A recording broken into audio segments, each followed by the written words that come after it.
అందరికీ నమస్కారం. ఈరోజు మనం తెలుసుకోబోయే కథ కుటుంబం, ప్రేమ, అనుబంధం.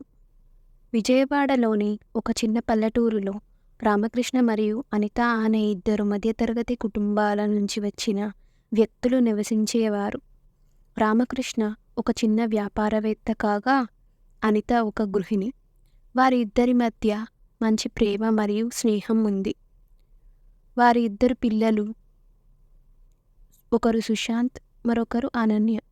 సుశాంత్ ఒక సాఫ్ట్వేర్ ఇంజనీర్ కాగా, అనన్య డాక్టర్. రామకృష్ణ మరియు అనిత తమ పిల్లలను చదివించటానికి ఎన్నో త్యాగాలు చేశారు. సుశాంత్ అమెరికాలో ఉద్యోగం పొందాడు. అనన్య హైదరాబాద్లో పనిచేస్తోంది. ఇద్దరు పిల్లలు కూడా తల్లిదండ్రులను చూసుకోవాలని ఎంతో ప్రేమతో ఉన్నారు. కానీ రామకృష్ణ ఆరోగ్యం క్షీణించడంతో అనన్య కొంత ఆందోళన చెందింది. సుశాంత్ కూడా తండ్రి ఆరోగ్యం గురించి తెలుసుకొని ఫ్రీక్వెంట్గా ఇంటికి రాగా, అనిత తన భర్తను గౌరవంగా చూసుకునేది.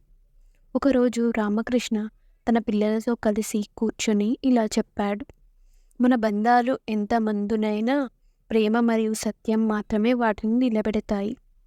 మీరు మీ జీవితాలలో ఎంత ఉన్నతికి ఎదిగినా తల్లిదండ్రుల పట్ల ప్రేమ మరియు గౌరవం ఎన్నడూ తగ్గకూడదు. ఆ రోజు నుండి సుశాంత్ మరియు అనన్య తమ తల్లిదండ్రులను మరింతగా చూసుకోవాలని నిర్ణయించుకున్నారు.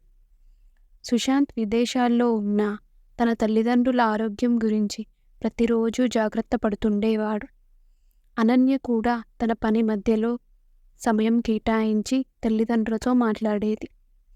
ఈ కథ రామకృష్ణ కుటుంబం ద్వారా ఒక మనిషికి అతని కుటుంబం మరియు బంధాలపై ఉన్న ప్రేమను, ఆత్మీయతను సత్యంగా చూపిస్తుంది.